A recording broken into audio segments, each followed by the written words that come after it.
ఇంకా సినిమా గురించి చాలా చెప్పి సినిమాని చెడగొట్టడం నాకు ఇష్టం లేదు. కాకపోతే ఈ సినిమాలో ఒక ఫినిషింగ్ టచ్ మాత్రం మీకు ఎక్కడో ఎవరినో ఒక ప్రముఖ నాయకుడిని చూసిన ఫీలింగ్ అయితే వస్తుంది. అతను అది ఇప్పుడు నాయకుడు కాదు, ఎలక్షన్స్కి ముందు యుద్ధం చేసినటువంటి ఒక నాయకుడు మీకు గుర్తొస్తారు.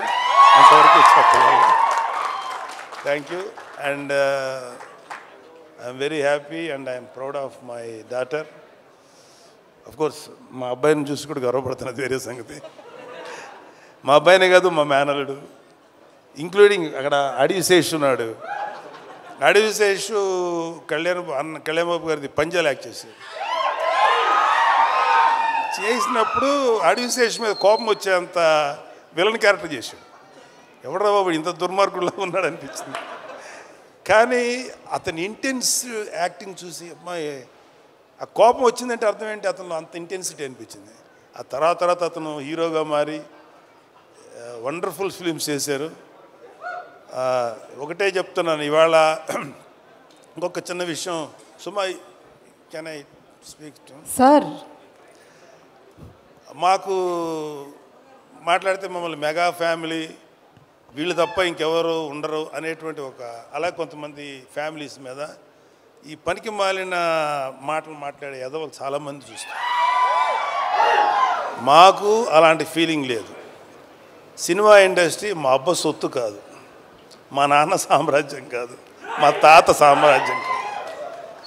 అలాగే మన అక్కినేని గారి ఫ్యామిలీయో నందమూరి ఫ్యామిలీ సామ్రాజ్యం కాదు, అందరిది ఇది. సో ఇవాళ అడివిశేష్ గారు లేకపోతే ఎంతోమంది యంగ్స్టర్స్ ఫిల్మీ ఫ్యామిలీ సంబంధం లేకుండా దే ప్రూవ్డ్ వాళ్ళకి ఎవరు అడ్డం వచ్చారు, వాళ్ళ టాలెంట్స్ వాళ్ళు పైకి వచ్చారు. ఏమో ఇప్పుడు ఈ కుర్రాళ్ళల్లో ఎవరు ఏ రేంజ్కి వెళ్తారో ఎవరు ఊహించిన కూడా ఊహించలేరు. ఏమో ఎంత గొప్పగా వెళ్తారు. ఎందుకంటే ఇవాళ ఒక సినిమాలే కాదు, ఎన్నో ఓటీటీ ప్లాట్ఫామ్స్ ఉన్నాయి. వాటిలో దేంట్లో వచ్చినా అద్భుతమైన పేరు వస్తుంది. సో ప్రతి వాళ్ళు ఫస్ట్ ఏంటంటే ఒక మంచి కంటెంట్ ఉన్న సినిమాకి, కథ ఉన్న సినిమాకి ట్రై చేయండి. అంతేగాని ఒక గుద్దితే ఆడెక్కడికో వెళ్ళిపోయి కొట్టేసుకొని మాట్లాడితే హీరోయిన్ కనపడగానే గబగబా డ్యాన్స్ చేసి ఇలాంటి కథలకు మాత్రం మీ యంగ్స్టర్స్ ఎవరు అట్రాక్ట్ అవ్వకండి. కంటెంట్ ఏంటో చూడండి. ఆ విషయంలో నాకు శేషు నచ్చుతాడు అండ్ వరుణ్ బాబు నచ్చుతాడు. ఈ మధ్యన మా తేజు నచ్చుతున్నాడు. విరూపాక్ష చేశాడు కాబట్టి చెప్తున్నాడు. అంటే అంతకుముందు మా తేజు కొంచెం కమర్షియల్గా వెళ్ళాడు, తర్వాత విరూపాక్ష నుంచి తన ట్రెండ్ మార్చేసుకున్నాడు. విరూపాక్ష అండ్ ఇంకొకటి ఏదో రిపబ్లిక్ ఇలాంటివి చేశాడు. సో ఒక వరుణ్కి నాకు ఒకసారి డిస్కషన్ వచ్చింది, ఎందుకురా నువ్వు కొంచెం కష్టమైన క్యారెక్టర్లు సెలెక్ట్ చేసుకుంటావు, చాలా కమర్షియల్ సినిమాలు చేయొచ్చు కదా అంటే, నాన్న ఒక 100 సినిమాలు రిలీజ్ అయ్యనుకున్నానా, అందులో ఒక 10 సినిమాలు కొంచెం డిఫికల్ట్గా అంటే కొత్తదనంగా ఉంటాయి. వాటిల్లో కనీసం ఒక 5 సినిమాలన్నా ఆడటానికి అవకాశం ఉంటుంది. 90 సినిమాలు రెగ్యులర్ కమర్షియల్ సినిమాలు ఉంటాయి.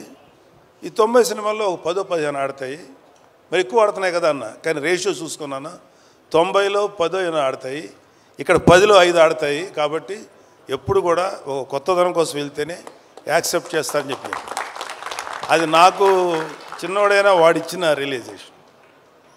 అలాగే నిహారిక అంటే కొంచెం సెల్ఫ్ వేసుకోవాలి కదా నా పిల్లల గురించి, తప్పదు. ఎవరు సెల్ఫ్ వాళ్ళు వేసుకున్నారు, ఇక్కడ మన డబ్బా మనమే కొట్టుకోవాలి కదా. ఏదో గుర్తు రావక్కర్లేదు, నేను సీరియస్గా అంటున్నా. Niharika my sweetest kid. ఎంత స్వీటెస్ట్ అంటే ఇలాంటి చిన్నపిల్లప్పుడు ఒక 3 ఏళ్ళు ఆ టైం ఉన్నప్పుడు ఇంకా స్టార్ట్ అవుతుంది కదా, 4 ఏళ్ళ తర్వాత 5 ఏళ్ళ తర్వాత అమ్మ ఇండిపెండెంట్గా పడుకోండి అంటే ఆ బెడ్రూమ్లోకి వెళ్ళి పడుకునేది. వాళ్ళమ్మ వంటింటికి వెళ్ళాక సైలెంట్గా వచ్చింది, నేను ఇక్కడే పడుకుంటాను అనేది. సరే అమ్మ, మరి మీ అమ్మ తన్నేసి బయటికి పంపుతుంది కదా, అమ్మ చూడకుండా దాచిపెట్టేది. అప్పుడు నా షర్ట్ తీస్తే షర్ట్ లోపల దాక్కునేది. అప్పుడు ఇంత ఉండేది కదా, ఇంతే ఉండేది. దాక్కొని పడుకొని పద్మ వచ్చేది ఎక్కడుందని ఏ దాని తెలుసు పడుకుంది పద్మ లేదు పద్మ ఇక్కడ అని చెప్పాడు ఇలాగేదో సో